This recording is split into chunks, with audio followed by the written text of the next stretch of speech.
Each time mother-in-law babysits, my son comes back. Sickened today, I find out she's been secretly.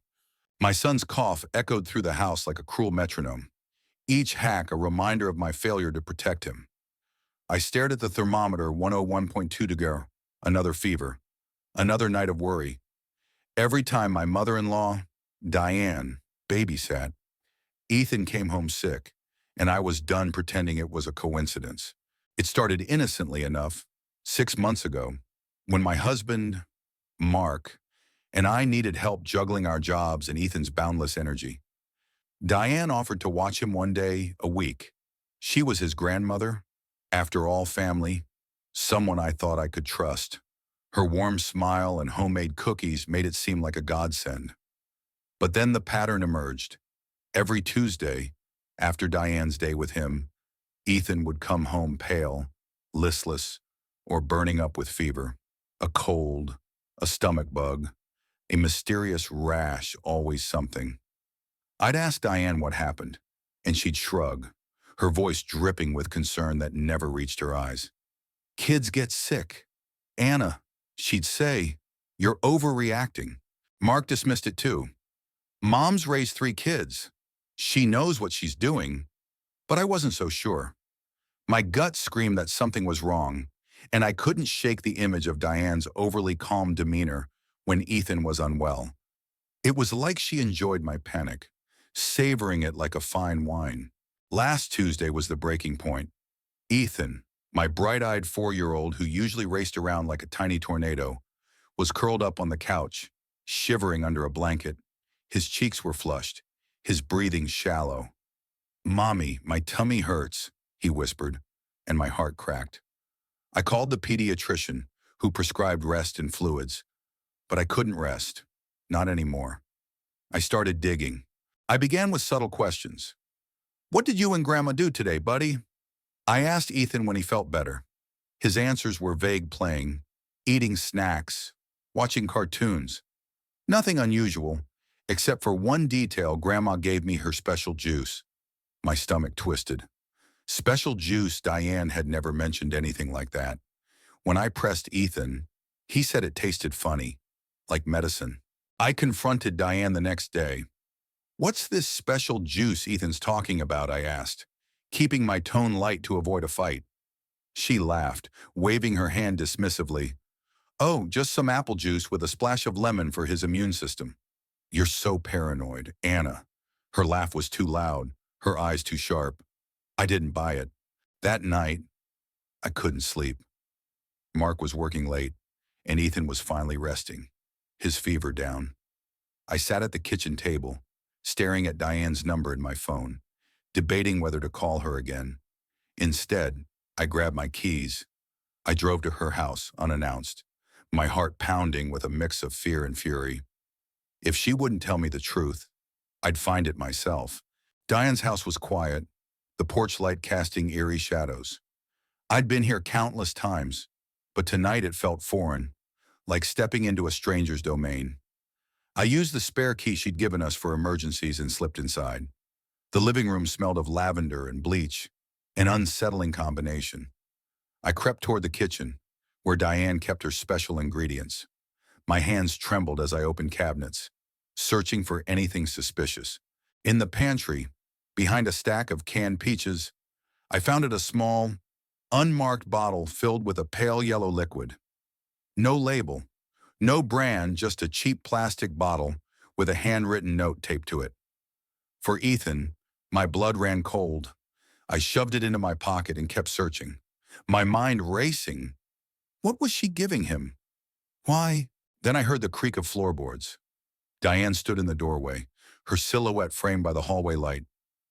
"Anna, what are you doing here?" Her voice was calm, but her eyes glinted with something dark: anger. Maybe, or fear. "I could ask you the same thing," I snapped, holding up the bottle. "What is this?" "Diane, what are you giving my son?" Her face hardened, but she didn't answer. Instead, she stepped closer, her hands clenched. "You're in my house, accusing me of what? Exactly, I'm his grandmother. I love him." "Love him," I laughed, bitter and sharp. "Every time you watch him, He comes home sick. Explain that. She sighed, as if I were a child throwing a tantrum. You're blowing this out of proportion. That's just a vitamin tonic. I make it myself herbs, lemon, a little honey. It's good for him. Then why hide it? Why not tell me? My voice shook, but I stood my ground. And why does he only get sick after being with you? Diane's mask slipped for a moment, her lips curling into a smirk. Maybe you're not as good a mother as you think. Anna, maybe Ethan's sick because of you. Her words hit like a slap, but I didn't flinch. I was done with her games. I stormed out, the bottle still in my pocket, and drove straight to a pharmacy. I begged the pharmacist to analyze it, explaining everything. He agreed to send it to a lab, but it would take days for results. Days I didn't have. Back home, I told Mark everything. For the first time, he didn't defend his mother. His face paled as I showed him the bottle, and he agreed we needed answers. We decided to confront Diane together. But first, we installed a small nanny cam in Ethan's backpack, hidden in a side pocket. If she was hiding something, we'd catch her. The next Tuesday, I dropped Ethan off at Diane's, my heart heavy with guilt for using my son as bait. I watched the live feed on my phone, my stomach in knots. Diane was her usual self, smiling, offering cookies, playing games. Then, during lunch, she pulled out a familiar bottle.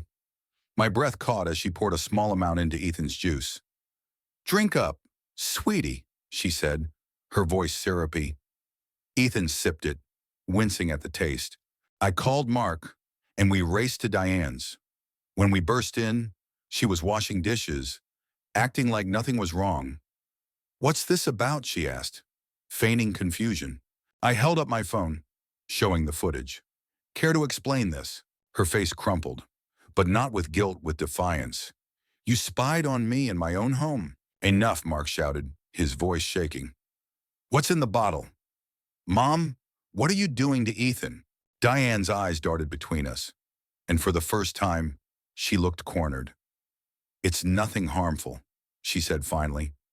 "Just a tonic to make him calmer. You two are always so busy, stressed. Ethan's too wild." I thought I was helping. "Helping," I screamed. "He's sick every week. What's in it?" She hesitated, then muttered, "Some herbs and a little sedative. Just enough to keep him quiet." Mark staggered back, his face a mask of betrayal. "You drugged our son." "It wasn't like that," Diane snapped. "I was trying to make things easier for you.